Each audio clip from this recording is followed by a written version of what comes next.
Il est 15 heures, mesdames et messieurs, bonjour, ravi de vous retrouver dans ce principal rendez-vous de l'information, sommaire de l'actualité.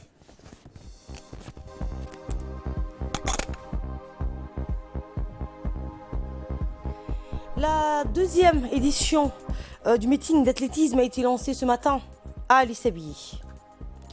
Et dans l'actualité également, le patron de l'OMS en Europe a appelé hier les Européens à accélérer leur campagne de vaccination contre le Covid-19. Nous sommes le samedi 6 février 2021. Merci de nous accueillir chez vous. Avant de développer ces nouvelles, le président de la République, Ismaël Omar Guelleh, prend part ce samedi aux travaux de 2 jours du 34e sommet ordinaire de l'Union africaine, sommet virtuel en raison du contexte sanitaire mondial marqué par la crise du Covid-19.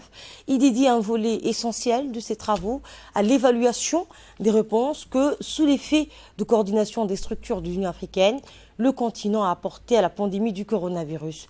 Dans ce volet du sommet, il est question pour les dirigeants en réunion de définir les modalités générales de requête et d'action en vue d'un accès optimal et rapide des vaccins anti-Covid pour les populations du continent.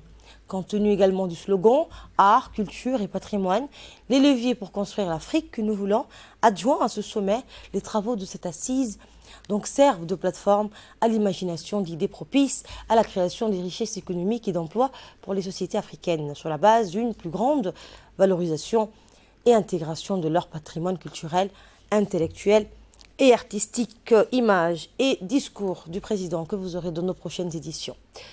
Ce matin, le ministre de la Communication, Redouane Abdoulaye Bahdan, accompagné des jeunes issus de divers quartiers, munis de pelles et de pioches, a sillonné plusieurs quartiers de la commune de Bel'Ass et de Balbala pour un nettoyage.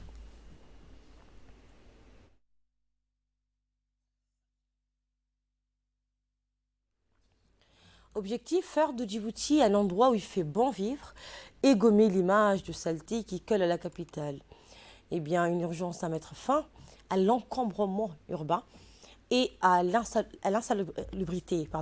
En effet, le ministre a initié ce programme de sensibilisation avec l'espoir que chacun comprenne enfin que l'espace public ne doit plus être un réceptacle de toutes sortes d'ordures que l'on peut salir en toute quiétude.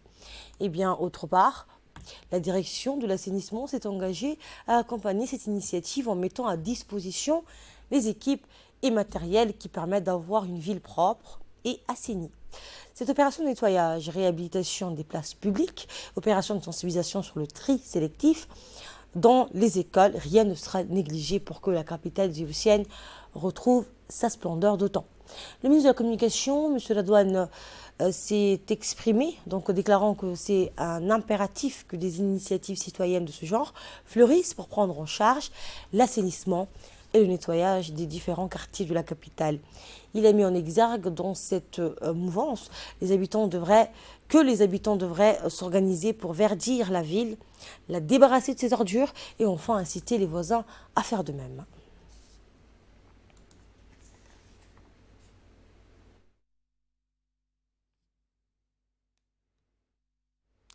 Notre équipe sur place a pu recueillir quelques réactions. En voici une. On a mené aujourd'hui un travaux de nettoyage au quartier de Jebel. Tous ces matériels, tous ces travaux-là, on a fait ce matin. Donc, on remercie tout d'abord le président de la République, M. Ismaël Omar Guelleh, et la première dame de la République, Mme Khadra Mahmoud Hid, et ainsi aussi sans oublier le ministère de la Communication qui nous a aider à trouver tous ces matériels des travaux pour lancer cette activité ce matin.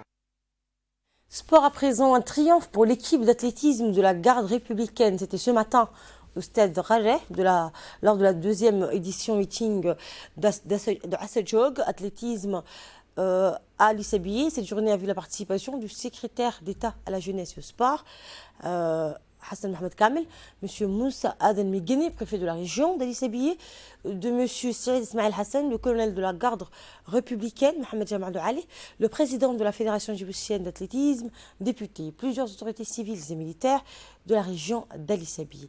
Les athlètes de la garde républicaine ont réalisé des performances remarquables sur les différentes catégories de ce meeting d'Ali Sabiye, à savoir le 3000 mètres, le 1500 mètres et le saut aux longueurs. Le colonel Mohamed Jamal Ali s'est réjoui des résultats sportifs obtenus par les athlètes de la garde républicaine dans cette compétition. Il a adressé ses félicitations et ses encouragements. Votre persévérance honore l'institution, a-t-il indiqué. Eh bien, il a tenu à féliciter particulièrement le préfet d'Ali Sabiye et le président de la Fédération djiboutienne d'athlétisme pour le bon déroulement de cette compétition.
Santé, cette fois, plusieurs dizaines de personnels en charge de la santé néonatale ont finalisé leur cursus de formation des formateurs sous l'initiative Hôpital Ami de Bébé.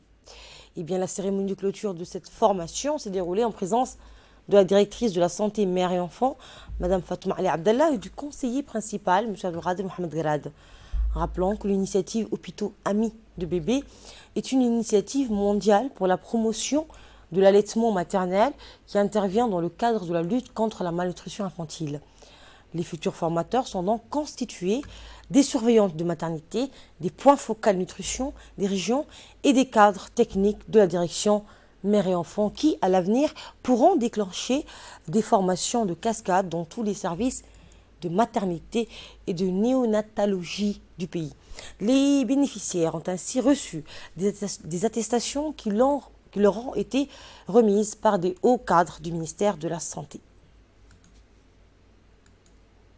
Autre information, le bureau de l'ONG WAMI à Djibouti a clôturé jeudi un atelier de formation sur la planification stratégique en faveur des employés du département arabe dans les établissements publics. Eh bien, la cérémonie de clôture qui s'est tenue dans la salle de conférence de l'INAP a vu la participation du secrétaire général du ministère du Travail, Abdallah Ali Mohamed, et du directeur du bureau régional de WAMI à Djibouti, Maïsara Mohamed Sef, ainsi que le secrétaire exécutif en charge de la réforme administrative, Mohamed Awal Adrir, et la directrice de la formation de l'Institut, Aïda Suleiman Abdelaziz. La formation qui a duré donc 5 jours visait à améliorer les connaissances et les compétences des cadres des départements arabes dans les institutions publiques et leur fournir l'expertise nécessaire dans le domaine de la planification stratégique qui est l'élément du succès et de réalisation de la vision générale de toute institution.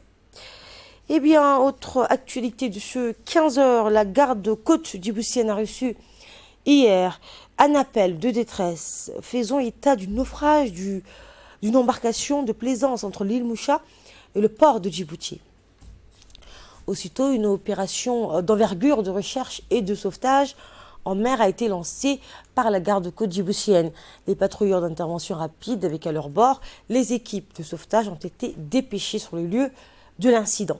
À leur arrivée, ils ont constaté que l'embarcation était complètement retournée et que les passagers étaient accrochés à l'embarcation pour éviter la noyade.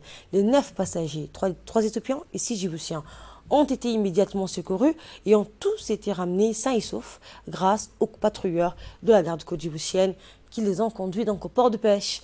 L'enquête préliminaire a fait donc ressortir, selon les déclarations du pilote, que le naufrage de l'embarcation a été causé par des fortes vagues qui ont déséquilibré l'embarcation. L'embarcation donc a été remorquée jusqu'au port de pêche par les équipes de la garde-côte djiboutienne. Le commandement de la garde-côte rappelle constamment aux usagers de la mer, notamment les plaisanciers, au bienfait de l'utilisation des équipements de sécurité en mer et en particulier l'usage des gilets de sauvetage. Et de là, nous passons à ce qui domine l'actualité de nos frontières. Je vous le disais en titre, le patron de l'OMS en Europe a appelé hier les Européens à accélérer leur campagne de vaccination contre le Covid-19, tandis que le laboratoire américain Johnson & Johnson demandait aux États-Unis d'autoriser en urgence son vaccin en une seule dose. Ce vaccin est particulièrement attendu car il présente deux avantages non négligeables. Il peut être stocké à des températures de réfrigérateur plutôt que de congélateur et il ne s'administre qu'en une seule dose. Et c'est la fin de cette édition. Merci à vous de l'avoir suivi. J'aurai le plaisir de vous retrouver ce soir à 22h pour un nouveau journal. Bon week-end à toutes et à tous.